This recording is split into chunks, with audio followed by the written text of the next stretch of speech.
जब एनडीए में नीतीश कुमार जा रहे हैं तो हई जो लोग हैं, इन लोग का क्या होगा? आपसे बढ़िया तो चिराग पासवान है, आपसे बढ़िया तो उपेंद्र कुशवाहा है, लेकिन भारतीय जनता पार्टी के पास सिर्फ और सिर्फ एक विजन है। वो विजन है अश्वमेध का घोड़ा छोड़ना। लौकुश की धरती है, सीता माता यहीं की न थी? जी बिल्कुल। तो लौकुश की धरती पर आकर के आपका घोड़ा पकड़ाइए जाएगा। बिहार में आप अपना नहीं चला सकते हैं, यहाँ जब भी चलाएंगे तो नीतीश कुमार चलाएंगे जब तक जीवित है। तो मांझी ने साफ कर दिया है बिल्कुल कि भैया लुंजुर पुंजुर जो आप हमको रोज रोज दे रहे हैं, जी बिल्कुल, हमको ये मन करता है कि राबड़ी या मलाई खाएं, आगे बढ़िए। आप हमको तेल में छान के पुआ दे रहे हैं, हमको नहीं चाहिए। हमको वही चाहिए घी वाला जो एकदम शुद्ध हो, हमको भी चाहिए। अब मोदी को मांगना होगा तो गुजरात जाएंगे ना जी, तो बिहार में आकर कहेंगे हमारा हिस्सा दीजिए। इंतजार कीजिए, नीतीश कुमार अइबे करेंगे। स्वागत के लिए आप तैयारी कीजिए। दिल्ली से स्वागत करने आए थे बिल्कुल। पूर्णिया में जो पैनोरमा हॉस्पिटल का उद्घाटन हो रहा था, वहां उन्होंने भाषण देते हुए जो बात कही, बिहार फर्स्ट बिहारी फर्स्ट, आपको क्या लगता है कि नीतीश कुमार को तितकी नहीं लगा होगा? लेकिन कर भी क्या सकते हैं। पैनोरमा ग्रुप, जो सोचता है वो करता है।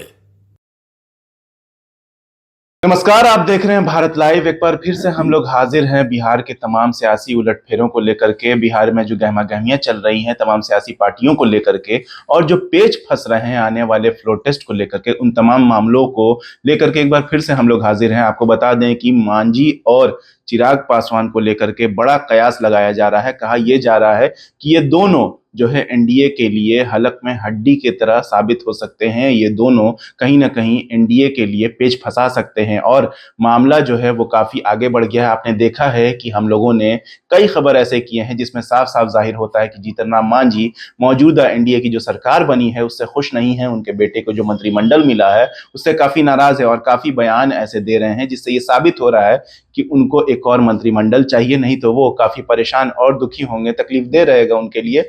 उन्होंने साफ साफ ये कहा है, और कहीं ना कहीं ये इशारा दे रहा है एक तरफ कि हो सकता है कि मांझी फ्लोर टेस्ट से पहले पाला बदल लें। और चिराग पासवान को लेकर के भी ये कयास लगाए जा रहे हैं कि पशुपति कुमार पारस जो है वो नीतीश कुमार के आ जाने से एनडीए में काफी मजबूत हुए हैं, क्योंकि पशुपति कुमार पारस से नीतीश कुमार का पुराना ताल्लुक रहा है। और इन्हीं तमाम बातों को लेकर के चिराग पासवान जो कहीं ना कहीं अनकंफर्टेबल हो रहे हैं मौजूदा एनडीए गवर्नमेंट में, इन तमाम मामलों पर हम बाबा से जानेंगे कि आखिर मांझी, चिराग और कुशवाहा को कैसे कंट्रोल करेंगे मोदी।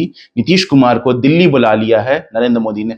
क्या लगता है बाबा, क्या होगा आने वाले वक्त में? नीतीश कुमार को बुलाया गया है दिल्ली, वही होगा जो मंजूर खुदा होगा।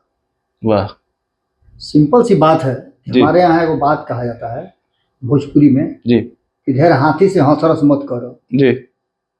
इसका मतलब समझ रहे हो ना? जी जी जी। कभी भी अपने मजबूत से ज्यादा पंगा नहीं लेना चाहिए, तो समस्या हो जाती है जी। तो दिन पहले मैं एक खबर कर रहा था जी, जिसमें मैंने बात रखी थी, और खास करके उस बात को इसलिए रखा था कि लगातार जो हम विश्लेषण कर रहे हैं, उस विश्लेषण की बातों को लेकर के अब मीडिया जगत से लेकर के राजनीतिक गलियारे तक सब जगह चर्चा सिर्फ उसी बात की है जी। बिल्कुल, सरकार तो बची नहीं, चली गई जी। समझाते समझाते थक गए। नीतीश बाबू जाएंगे, मान जाइए, नीतीश बाबू जाएंगे, बूझ लीजिए, नीतीश बाबू जाएंगे, सोच लीजिए जी। लोग नहीं मानेगा, वैसे ही करते रहता है। हमने लिखा था कि आईना है ये तो दाग दिखा देगा जी, आईना है ये तो दाग दिखा देगा, सरकार थोड़े है जो छिपा देगा जी। इस बात को लेकर के हम इसलिए ये बात कह रहे थे कि जो वर्तमान परिस्थिति बनी है नीतीश कुमार के जाने के पहले, हमने ये बात भी बता दिया था कि एनडीए में जब नीतीश कुमार जा रहे हैं, अगर क्या जा रहे हैं, नीतीश कुमार जा रहे हैं जी। जब एनडीए में नीतीश कुमार जा रहे हैं तो हई जो लोग हैं, इन लोग का क्या होगा? अक्सर आप देखिएगा कि जब आप नया नया जमीन कहीं खरीदिएगा और जब मकान बनाने जाइएगा ना, तो पड़ोसी जो है बगल वाला क्या कहता है, जो पहले से मकान बनाए हुए हैं, क्या महाराज क्या कर रहे हैं, छोड़िए 5 इंच इधर, हम छोड़ के बनाए हैं, आप छोड़िए। अब आप हम मजबूर हैं, कारण को तो पहले ही से वहां है, और अब पैसा लगा दिए हैं मकान में, ईंटा बालू गिट्टी गिरा दिए हैं, सीमेंट गिरा दिए हैं, तो निश्चित रूप से सब खराब हो जाएगा। इसलिए चल भाई 5 इंच जैबे न करेगा।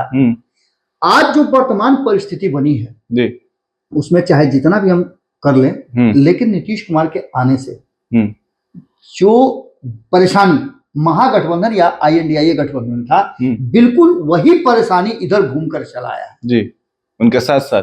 हाँ, वो एगो नहीं होता था, याद है रामचंद्र जी एगो कौआ को तीर से मारे थे, तो जहां जहां कौआ जाए ना वहां वहां वो तीरवा उसके साथ साथ जाए। जी बिल्कुल बिल्कुल। लास्ट में कहा कि जान बकस दीजिए, समझे।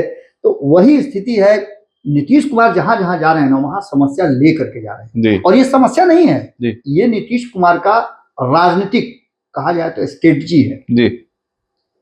नीतीश कुमार को यह बात अच्छी तरह से पता था। मैंने ये बात कहते हुए कहा था कि नीतीश कुमार एनडीए में ही जाएंगे। क्यों कहा था तो उसका कारण मैं बता देता हूं, उदाहरण मेरे पास है, आप याद कर लीजिएगा। जो भारत लाइव के नियमित दर्शक हैं वो जानते हैं इस बात को कि मैंने 2015 में भी ये बात कहा था कि नीतीश कुमार को आज लग जाए कि लोकसभा के चुनाव में उनकी दुर्गति 2014 जैसी होगी, तो आज वो उछल के कूद के और चले जाएंगे भाजपा के साथ। क्यों जाएंगे भाजपा के साथ?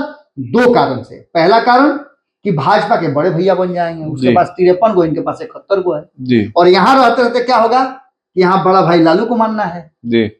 तो एक तो उधर जाने का कारण ये है कि भारतीय जनता पार्टी पर दबाव बनाना, और दूसरा दबाव बनाना, ये मैंने तब कहा था जब 2017 में गए थे, उससे पहले की बात बता रहा हूँ। तब मैंने कहा था कि ये जाएंगे और वहां जाकर के भाजपा को मजबूर करेंगे और एक बार फिर से लोकसभा में अपनी बादशाहत दिखाएंगे। बिल्कुल वही हुआ। 17-17-6 का फॉर्मूला तय हुआ। और भारतीय जनता पार्टी, फिर मैं कह रहा हूं कि वो बकरी है जो 24 घंटा नीतीश कुमार के दरवाजे पर बंधी रहती है, मिनिया भी नहीं सकती है। जी बिल्कुल। अभी तो आप देखिए ना क्या हुआ। जी मौजूदा हालात तो वही दिखा रहे हैं। आपसे बढ़िया महाराज तो जीतन राम मांझी हैं जो बोल रहे हैं, आपसे बढ़िया तो चिराग पासवान है, आपसे बढ़िया तो उपेंद्र कुशवाहा है। लेकिन भारतीय जनता पार्टी के पास सिर्फ और सिर्फ एक विजन है, वो विजन है अश्वमेध का घोड़ा छोड़ना जी, और पूरे देश पर अपना कब्जा जमाना, एन केन प्रकारे ना जी। खैर जानवे करते हैं, पहले भी बताए थे कि लौकुश की धरती है, सीता माता यहीं की न थी जी बिल्कुल। तो लौकुश की धरती पर आकर के आपका घोड़ा पकड़ाइए जाएगा जी। इसलिए नीतीश कुमार लौकुश से आते हुए हैं तो आपका घोड़ा तो पकड़वे करेंगे भाई। अश्वमेध का घोड़ा आप बिहार में आप अपना नहीं चला सकते हैं, यहाँ जब भी चलाएंगे तो नीतीश कुमार चलाएंगे जब तक जीवित है।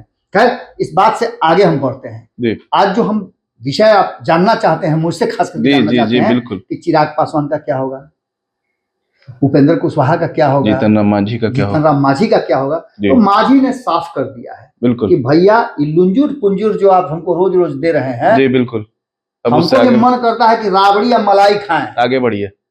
आप हमको तेल में छान के पुआ दे रहे हैं, हमको नहीं चाहिए। हमको वही चाहिए घी वाला जो एकदम शुद्ध हो, हमको भी चाहिए। दूसरी तरफ आपने देखा होगा किस तरह से उन्होंने एक के बाद दूसरे मंत्रिमंडल की बात की है। इसके अलावा उन्होंने आगे भी बहुत सारी बातें रखी हैं, जो कहा है कि मुझे पूरा विश्वास है कि हमें मिल जाएगा। शुरुआत हो चुकी है, मंत्रिमंडल में शामिल हो गए हैं। आगे अगर बात करते हैं उपेंद्र कुशवाहा की, तो आपको बता दें कि उपेंद्र कुशवाहा जिन जिन सीटों पे, मैंने कल ही खबर किया था जिसमें मैंने बताया था कि 8 सीटों पे उपेंद्र कुशवाहा महारैली कर रहे हैं। जो सीटें आप जानते हैं किसकी है? जदयू की सीट है। जदयू की सीट है। भाजपा की सीटों पर तो उन्होंने उंगली रखा नहीं है, लेकिन जदयू की काराकट, जहानाबाद, सीतामढ़ी, वैशाली, सुपौल, वाल्मीकि नगर, मुंगेर, सारी सीटें वही हैं। सिर्फ एक सीट वैशाली को छोड़ करके बाकी सभी सीटें जदयू की नीतीश कुमार वाली है। तो इसका मतलब है कि उनको अगर हिस्सेदारी मिलेगा भी तो अपने ही परिवार से न मांगिएगा हिस्सेदारी। अब मोदी को मांगना होगा तो गुजरात जाएंगे ना, तो बिहार में आकर कहेंगे हमारा हिस्सा दीजिए। तो वैसे उपेंद्र कुशवाहा को मांगना होगा तो नीतीश कुमार से न मांगेंगे तो नीतीश निश्चित रूप से नीतीश कुमार को देना ही पड़ेगा, उधर गए हैं तो देना पड़ेगा। खैर ये बात हम अगले इसी में समझा रहे हैं, इसके अंतिम कड़ी में समझाएंगे। लेकिन उससे पहले हम एक बार चिराग पासवान की चर्चा कर लें। चिराग पासवान भी ये बात बड़ी अच्छी तरह से समझ रहे थे, बूझ रहे थे कि अब तो कोई समस्या है नहीं, उनको भी समझाए थे। आप लोग जानबो करते हैं बात हुआ तो उनको भी हम बताए थे कि इंतजार कीजिए, नीतीश कुमार अइबे करेंगे, स्वागत के लिए आप तैयारी कीजिए। दिल्ली से स्वागत करने आए थे बिल्कुल, स्पेशल प्लेन से। वो भी आए थे जेपी नड्डा के साथ में, और स्वागत करके चल गए और विशेष कुछ नहीं किए। खैर स्वागत करने के बाद अब जो 11 सीटों पे उन्होंने अपने, आज ही मैं देख रहा था लोकसभा के प्रभारी जो चुने, लोकसभा के प्रभारी जो उन्होंने नियुक्त किया है, आज ही मैं सुन रहा था कहीं आप उन्हीं के पार्टी के किसी प्रवक्ता से बात कर रहे थे। जी। तो मुझे लगा कि वो इन्हीं सब बातों के बारे में बोल रहे थे, लेकिन इसकी वास्तविकता कड़ी आप चिराग पासवान से पूछिए ना। चिराग पासवान से अगर नहीं भी पूछिएगा तो एक बार उनका पूर्णिया वाला भाषण सुन लीजिए। पूर्णिया में जो पैनोरमा हॉस्पिटल का उद्घाटन हो रहा था, वहां उन्होंने भाषण देते हुए जो बात कही, बिहार फर्स्ट बिहारी फर्स्ट, आपको क्या लगता है कि नीतीश कुमार को तितकी नहीं लगा होगा? लेकिन कर भी क्या सकते हैं, वर्तमान जो परिस्थिति बनी है उस परिस्थिति में आपको कहीं ना कहीं एडजस्ट करना है। अगर आगे बेहतर प्रदर्शन करना है तो आपको कुछ ना कुछ सेक्रीफाइस करना पड़ेगा। बिल्कुल, कुर्बानी देनी। ये बातें भारतीय जनता पार्टी भी अच्छी तरह से जानती है, नरेंद्र मोदी जानते हैं, और नरेंद्र मोदी इस पके पकाए भोजन में जरा सा नमक ज्यादा नहीं चाहते हैं। बिल्कुल, सब चीज बराबर चाहते हैं। स्वाद बढ़िया होना चाहिए, और स्वाद बढ़िया तभी होगा जब सारे जो इंग्रेडिएंट्स है उसको सही मात्रा में मिलाया जाएगा जी। इसका मतलब है कि जो एनडीए है उसमें वर्तमान जो परिस्थिति बनी है उसमें चिराग पासवान को भी रखना है जी, जीतन राम मांझी को भी रखना है, उपेंद्र कुशवाहा को भी रखना है जी, मुकेश सहनी को भी बुलाना है जी। इसके अलावे अभी बहुत सारे लोग हैं, उसमें पृथ्वी माली को भी बुलाना है, विद्यापति चंद्रवंशी को भी बुलाना है, और भी नाम है जी। इन सभी लोगों को कहीं ना कहीं अपने खेमे में रख करके और सारे वोट बैंक को अपने पाले में रखना है, क्योंकि नरेंद्र मोदी ने क्या कहा है सदन में, 400 के पार अब की बात, 400 के पार के लिए तो कुछ ना कुछ आपको विशेष करना पड़ेगा ना, तो ये सब करना पड़ेगा। अब इसमें आप कहिएगा कि भाई होगा कैसे जी, क्योंकि नीतीश कुमार तो इधर से काहे भागे थे, इसीलिए ना भागे कि उनको सीटवा कम हो रहा था जी, उनको संयोजक नहीं बनाया था जी, फेरा में गए थे कि प्रधानमंत्री बनेंगे वो नहीं हुआ, सब नहीं हुआ। यहाँ तो प्रधानमंत्री बनने वाला काम खत्म। संयोजक बनाने की बात हम पहले बोले थे, संभावित है कि संयोजक बना दिए जाए, इसमें कोई दो राय नहीं है। वो सीट करना क्या है, उसमें तो खाली मुंह से बोल देना है, संयोजक बन जाएंगे। यहाँ थोड़े है कि कोई अनाउंस कर दिया कि संयोजक बन जाए, दूसरा कहेगा कि ना ये उस लायक नहीं है भाई, इनको बनाइए।